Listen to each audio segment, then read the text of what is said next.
اب میں آپ کی خدمت میں پاکستان کی مشہور و معروف شخصیت مشفق خواجہ کا خاکہ آپ کی خدمت میں پیش کر رہا ہوں۔ مشفق خواجہ بے مثال محقق، ادیب اور مزاحیہ طنزیہ کالم نگار بھی رہے ہیں۔ یہ الگ بات ہے کہ فرضی نام سے مزاح لکھتے ہیں اور ان کے کالموں کی نہ صرف پاکستان میں بلکہ ہندوستان میں بھی دھوم ہے۔ ادبی طنز و مزاح میں انہوں نے جو کچھ کارنامے انجام دیے ہیں وہ ہمیشہ کے لیے باقی رہیں گے اور ہمارے لیے ایک مثال بنے رہیں گے۔ میں اسے آپ کی خدمت میں پیش کر رہا ہوں۔ مشفق خواجہ سے میرے مراسم رہے ہیں اور وہ مجھے بہت عزیز بھی رکھتے رہے اور میری ہمت افزائی فرماتے رہتے ہیں، تو میں ان کا خاکہ آپ کی خدمت میں پیش کر رہا ہوں۔ ان کا جو فرضی نام تھا کالم نگار کی حیثیت سے وہ خامہ بگوش تھا۔ بہت دنوں تک مجھے بھی نہیں معلوم ہو سکا، مگر بعد میں مجھے مشتاق احمد یوسفی نے لندن میں بتایا کہ خامہ بگوش کا جو فرضی نام ہے وہ مشفق خواجہ کا ہے۔ تو ملاحظہ فرمائیے خاکہ، اسے میں نے 2005 میں لکھا تھا۔ اس سال کے اوائل میں ہمارے ایک دوست کراچی جانے لگے تو اتفاق سے عین اسی وقت ہمارے کرم فرما حسن چشتی کی مرتبہ کتاب مجتبیٰ حسین کے منتخب کالم چھپ کر آئی، اور ہم نے اس موقع کا فائدہ اٹھاتے ہوئے کتاب کا پہلا نسخہ، جس میں چھپائی کی تازہ گرمی تب تک برقرار تھی، پاکستان کے مائع ناز محقق، ادیب، کالم نگار اور ہمارے کرم فرما مشفق خواجہ کو روانہ کیا۔ پھر حسب عادت یہ بھول گئے۔ کچھ عرصے بعد کسی نے بتایا کہ مشفق خواجہ کی طبیعت ناساز ہے۔ اس اطلاع کو پا کر ہمارے دل میں اس وسوسے نے سر اٹھایا کہ کہیں خدا نخواستہ مشفق خواجہ کی طبیعت کی ناسازی کا سبب ہماری کتاب کا مطالعہ نہ ہو۔ خود اپنی تحریروں کے بارے میں اس طرح کی بدگمانی کہیے یا بدشگونی ہمیں شروع سے رہی ہے، اس لیے قریبی دوستوں کو اپنی کتابیں نہیں بھیجتے اور ہر طرح کے وسوسوں سے آزاد رہتے ہیں۔ بہرحال مشفق خواجہ کے خاموش پرستار کی حیثیت سے ہم نے ان کی صحت یابی کے لیے صدق دل سے دعا کی اور خود اپنی صحت کو خراب کرنے میں مصروف ہو گئے، یہاں تک کہ خود ہمارے قلب کی بائی پاس سرجری کی نوبت آ گئی۔ پھر اگست کے پہلے ہفتے میں ہم بغرض علاج حیدرآباد سے دہلی جانے لگے تو ہماری روانگی سے کچھ گھنٹہ پہلے خلی خنجم کی معرفت مشفق خواجہ کی طرف سے ہمیں ایک بنڈل وصول ہوا، جس میں مشفق خواجہ کی 2 تازہ ترین کتابوں سخن در سخن اور سخن ہائے ناگفتنی کے علاوہ خود مشفق خواجہ کا ایک محبت بھرا خط بھی تھا، جس میں لکھا تھا، آپ کے منتخب کالموں کا مجموعہ مل گیا تھا، میں ان دنوں بیمار تھا، اس مجموعے نے میرے حق میں کار مسیحائی کی، ادھر میں نے اسے پڑھا اور ادھر میں صحت یاب ہو گیا، لہٰذا میں نے سوچا کہ خالی ہاتھ کیا شکریہ ادا کروں۔ جلدی 2 کتابیں جو ایک مدت سے منتظر طباعت تھیں چھاپی اور اب آپ کی خدمت میں پیش کر رہا ہوں۔ مشفق خواجہ کے خط کو پڑھ کر اچانک ہمارا سینہ فخر سے چوڑا ہو گیا اور اس انکشاف پر دلی مسرت ہوئی کہ اب ہماری تحریر نہیں بلکہ تیر بہدف علاج میں تبدیل ہوتی جا رہی ہے۔ جس تحریر کو پڑھ کر مشفق خواجہ جیسے صاحب طرز انشا پرداز کی بگڑی ہوئی صحت سنبھل جائے، اس کے مجرب ہونے میں کسے شبہ ہو سکتا ہے۔ اس بات پر ہمیں حضرت حفیظ جالندھری کی یاد آ گئی، جنہوں نے کسی یونانی دوا کی تعریف میں چند توصیفی کلمات کہے تھے کہ یہ دوا ہاضمے کو بہتر اور قبض کو دور کرنے کے علاوہ جملہ امراض شکم کے سلسلے میں بڑی مجرب ہے، ایک بار استعمال کر کے خود تجربہ کر لیں۔ جس کمپنی نے یہ دوا بنائی تھی وہ اس کا اشتہار حفیظ جالندھری کی رائے کے ساتھ رسالوں میں چھپوایا کرتی تھی۔ اس پر ابن انشا مرحوم نے حفیظ جالندھری سے یہ شکایت کی تھی اور جائز طور پر شکایت کی تھی کہ حضور آپ نے ایک یونانی دوا کی تعریف میں زمین آسمان کے خلافے بنا دی، مگر کبھی ہماری شاعری کے بارے میں اظہار خیال نہیں کیا کہ ابن انشا کی شاعری قبض کو دور کرتی ہے، سردی، زکام اور کھانسی کو روکنے میں بھی بڑی مددگار ہے۔ اس شاعری کو پڑھتے ہی آدمی کا دماغی توازن ٹھیک ہونے کے علاوہ اعضا چکنی بھی دور ہو جاتی ہے۔ ایک بار آزما کر دیکھ لیں۔ ابن انشا کو یہ خوش فہمی تھی کہ اگر حفیظ جالندھری اس طرح کا کوئی سرٹیفکیٹ ان کی شاعری کے بارے میں عطا کر دے تو اس سے ان کے مجموعوں کی فروخت میں خاطر خواہ اضافہ ہوگا۔ حفیظ جالندھری نے ابن انشا کے اصرار کے باوجود ایسا کوئی صداقت نامہ ان کی شاعری کے حق میں نہیں دیا۔ ہم اس لحاظ سے خوش قسمت ہیں کہ دور حاضر کے منفرد اور بے مثال کالم نگار مشفق خواجہ نے برضا و رغبت اپنے آپ ہی ایک صداقت نامہ ہماری مزاحنگاری کے بارے میں کچھ اس طرح جاری فرما دیا ہے کہ اب ہماری کتابیں دواؤں کے زمرے میں بھی شامل ہو گئی ہیں۔ اب یہ کتابوں کی دکانوں پر نہیں، دواؤں کی دکانوں پر ملا کریں گی۔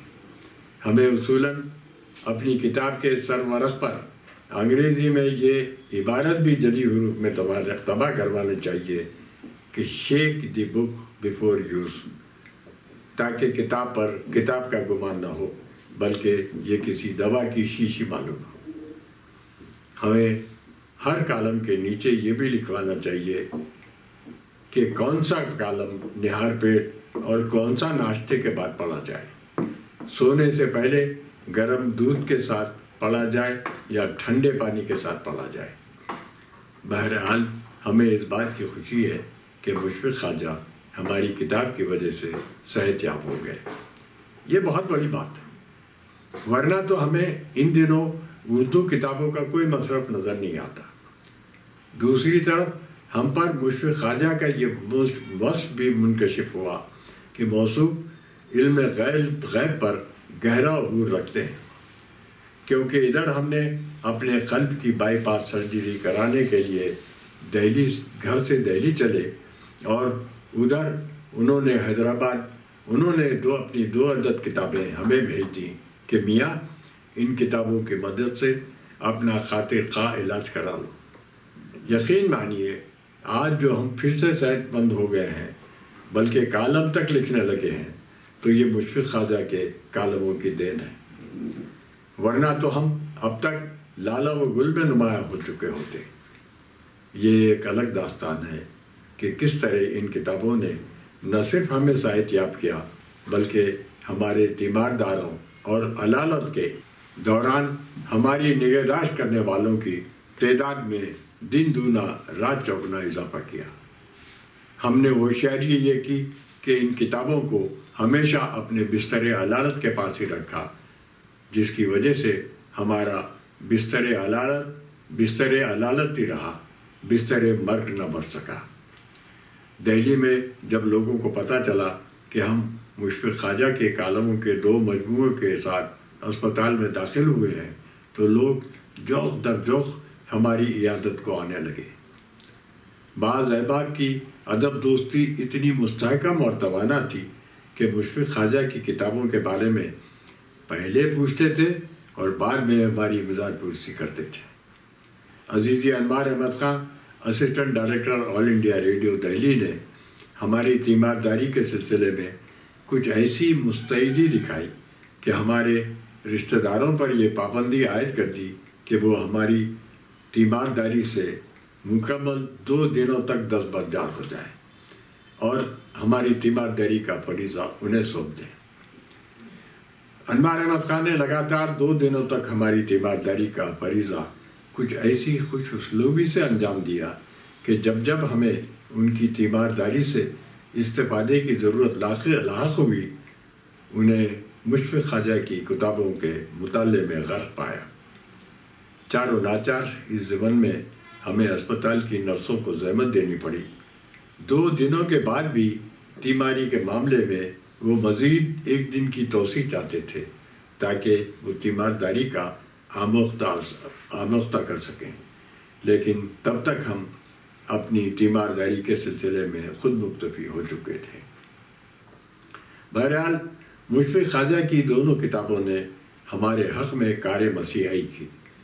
یہ مشفق خواجہ کی محبت ہے کہ وہ صحیح معنوں میں ہمیں عزیز رکھتے ہیں، کیونکہ عام طور پر مشفق خواجہ جس کسی کو عزیز رکھتے ہیں اسے دوسرا کوئی شخص عزیز رکھنے کو تیار نہیں ہوتا۔ ادبی کالم نگاری میں کوئی ان کا حریف نہیں ہے۔ وہ اپنے اسلوب کے موجد بھی ہیں اور خاتم بھی۔ کالم نگاری ان کی بنیادی پہچان نہیں ہے، بلکہ تحقیق، تنقید اور شاعری ان کا اصل میدان ہے، مگر شخصی طور پر ہمیں وہ بحیثیت کالم نگار اور مزاح نگار بہت پسند ہے۔ یہ اور بات ہے کہ ان کی کالم نگاری کی عمر 12-13 برس ہوگی۔ مشفق خواجہ نے خامہ بگوش کے قلمی نام سے مختلف اوقات میں کراچی کے روزنامہ جسارت اور ہفتہ وار تکبیر میں کالم نگاری کی، اور ادھر 8 برسوں سے کالم نگاری سے کنارہ کشی اختیار کر رکھی ہے۔ 80 کی دہائی میں جب مشفق خواجہ کے کالم روزنامہ جسارت میں چھپنے لگے تو ابتدا میں ہمیں اس اخبار کو حاصل کرنے میں بڑی دشواری پیش آئی تھی۔ اخبار کو حاصل کرنے کے بعد ہم ان کے کالم کی کئی فوٹو کاپیاں تیار کراتے تھے اور انہیں دوستوں میں فی سبیل اللہ تقسیم کر دیا کرتے تھے۔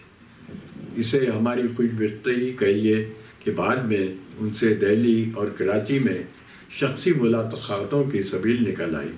مشفق خواجہ جلسوں اور محفلوں میں شرکت سے گریز کرتے ہیں، لیکن بر صغیر کے سارے لکھنے والوں کی سرگرمیوں اور حرکات و سکنات سے بخوبی واقف رہتے ہیں۔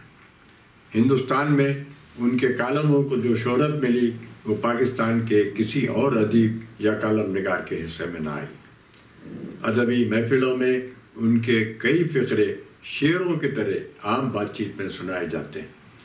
مکتبہ جامعہ لمیٹڈ کے جنرل سیکرٹری شاہد علی خان نے خامہ بگوش کے قلم سے کے عنوان سے ان کے کالموں کا انتخاب شائع کیا تھا۔ اس مجموعے کو ادب دوستوں نے ہاتھوں ہاتھ لیا، تاہم اہل ادب کا اصرار تھا کہ مشفق خواجہ کے باقی کالموں کے بھی مزید انتخابات آنے چاہیے۔ بڑی خوشی کی بات ہے کہ کراچی کی 11ویں بازیافت نے مشفق خواجہ کے کالموں کی 2 اور کتابیں شائع کی ہیں۔ ان دونوں مجموعوں کو بھی پاکستان کے ممتاز دانشور اور ادیب مظفر علی سید نے مرتب کیا ہے۔ افسوس کہ مظفر علی سید اب ہمارے درمیان نہیں رہے۔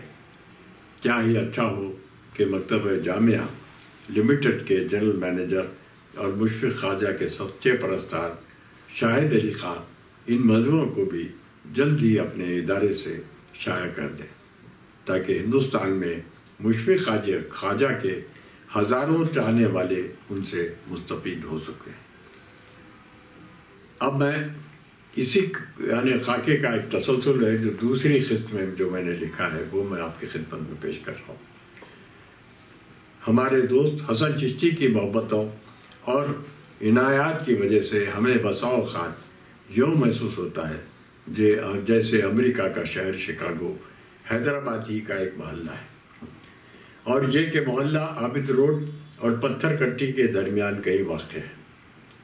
ایسا محسوس کرنے کی وجہ دراصل یہ ہے کہ اگر عابد روڈ پر کوئی واقعہ رونما ہو تو اس کی اطلاع ہمیں پتھر گٹی، ملے پلی یا آس پاس کے کسی علاقے سے نہیں ملتی بلکہ شکاگو سے ملتی ہے۔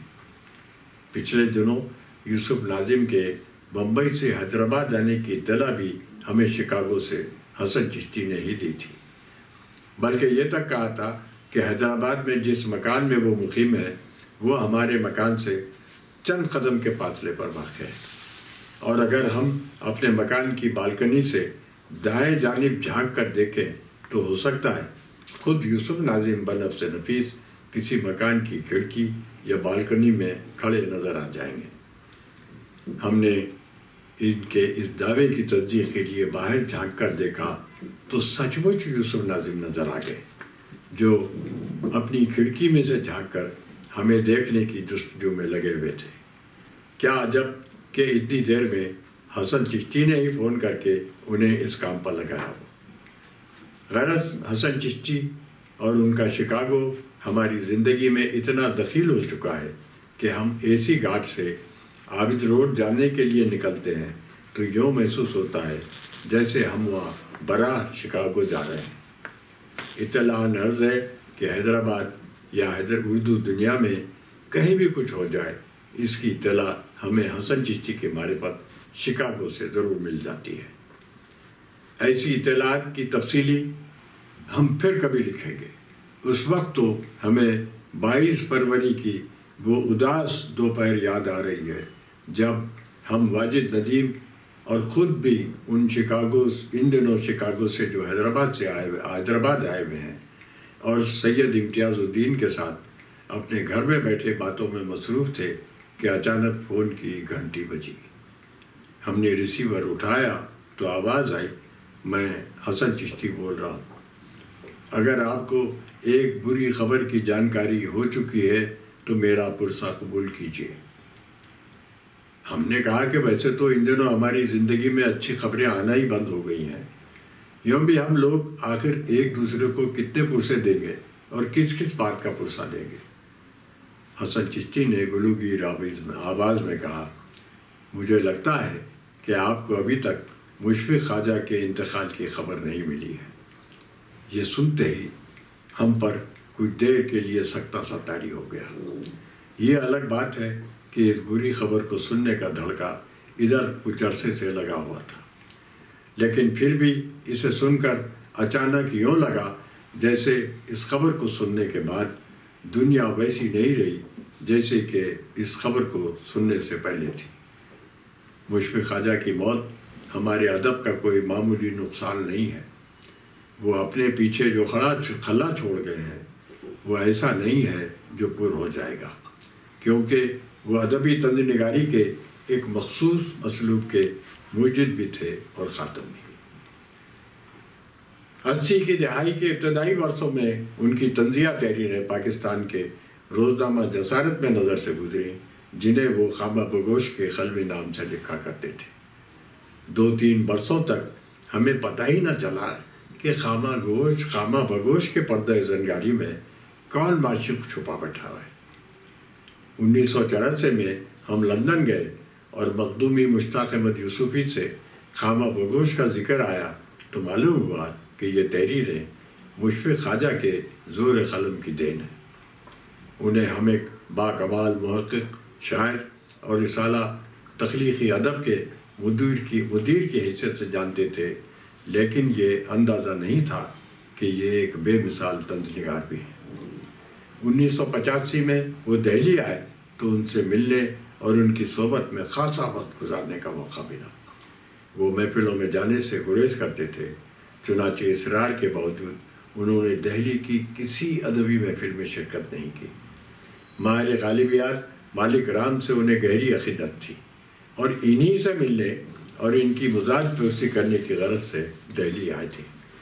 کتابیں جمع کرنے کا انہیں بڑا شوق تھا اور مشہور تھا کہ دنیا میں کہیں بھی کوئی قابل ذکر اردو کتاب چھپتی ہے تو وہ اپنی اشاعت کے 1 مہینے کے اندر مشفق خواجہ کی میز پر اپنے آپ ہی پہنچ جاتی ہے یا پہنچا دی جاتی ہے۔ وہ بہت دلچسپ باتیں کرتے تھے اور انہیں جی کھول کر ہنسنا آتا تھا۔ ہمیں ان سے عقیدت تھی اور وہ ہم سے بڑی محبت سے پیش آتے تھے۔ باوجود اپنی علمی مصروفیات کے دہلی میں وہ 2 مرتبہ ہمارے غریب خانے پر بھی آئے۔ اتفاق سے ان دنوں ممتاز گلوکار وٹھل راؤ بھی اپنے کسی پروگرام کے سلسلے میں حیدرآباد سے دہلی آئے ہوئے تھے۔ ہم نے مشفق خواجہ کی خاطر وٹھل راؤ کی محفل موسیقی کا بھی اپنے گھر پر اہتمام کیا۔ وٹھل راؤ کی آواز کہ وہ گرویدہ ہو گئے۔ اس موقع پر وٹھل راؤ نے ان کی غزل بھی گائی تھی، جس کے 2 شعر مجھے اب بھی یاد ہیں۔ یہی نہیں کہ وہ بے تاب و بے قرار گیا، میری رگوں میں بھی ایک زہر سا اتار گیا۔ بجھے ہوئے در و دیوار دیکھنے والوں، اسے بھی دیکھو جو ایک عمر یہاں گزار گیا۔ اس محفل موسیقی کو انہوں نے ٹیپ ریکارڈر پر محفوظ بھی کیا تھا۔ بھائی 1989 میں ہم پہلی بار پاک ہند کانفرنس میں شرکت کرنے کراچی گئے تو مشفق خواجہ سے تفصیلی اور بھرپور ملاقاتوں کا موقع ملا۔ خواجہ حمید الدین شاہد نے اس کانفرنس کا اہتمام کیا تھا اور اسے مشفق خواجہ کی سرپرستی بھی حاصل تھی۔ یہ ان کی محبت تھی کہ وہ ہمیں لینے کے لیے کراچی ایئرپورٹ پر بھی آئے تھے۔ اگرچہ اپنی عادت کے مطابق مزاح نگاروں کے کسی اجلاس میں شریک نہیں ہوئے، لیکن ان محفلوں کی رودات سے وہ بخوبی واقف رہتے تھے۔ وہ ادبی شخصیتوں کی تحریروں سے گہری واقفیت ہی نہیں رکھتے تھے، بلکہ ان کی نجی سرگرمیوں سے بھی باخبر رہتے تھے۔ ناظم آباد میں ان کا جو گھر تھا وہ اصل میں ان کا کتب خانہ تھا، کتابوں سے لبالب بھرا ہوا۔ کمروں میں کتابیں نہایت قرینے سے سجی ہوئی تھیں، جنہیں دیکھ کر اندازہ ہوتا تھا کہ انہیں کتابوں سے کتنا والہانہ عشق ہے۔ دلچسپ بات یہ ہے کہ عملی زندگی میں وہ اس کتابی علم سے بھرپور استفادہ کرنا جانتے تھے۔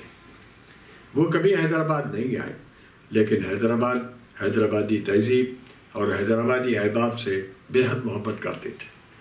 کراچی میں مولوی عبدالحق سے وہ بہت قریب رہے۔ خواجہ حمید الدین شاہد، مرزا ظفر الحسن اور ابراہیم جلیس کے علاوہ کئی حیدرآبادیوں سے ان کے گہرے مراسم تھے۔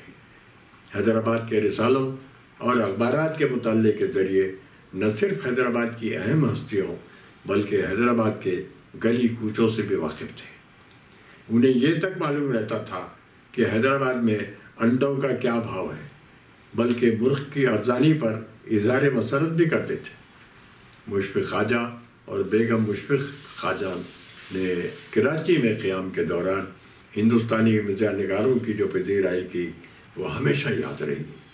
وہ کسی نہ کسی عنوان اپنے خاص دوستوں کے ساتھ سلوک کرنا جانتے تھے۔ کراچی میں ہمارے قیام کے دوران انہوں نے مشہور صحافی اور ادیبہ رانا فاروقی کو آمادہ کیا کہ وہ ہمارے اور یوسف ناظم کے مضامین کا انتخاب کریں۔ بعد میں انہوں نے یہ دونوں مجموعے کتابی شکل میں شائع کروائے۔ یہی نہیں، انہوں نے بڑی خاموشی کے ساتھ ہمارے اسلام آباد اور لاہور کے سفر کا بندوبست بھی کیا۔ پاکستان کے ادبی حلقوں میں ان کی بڑی عزت تھی۔ یہ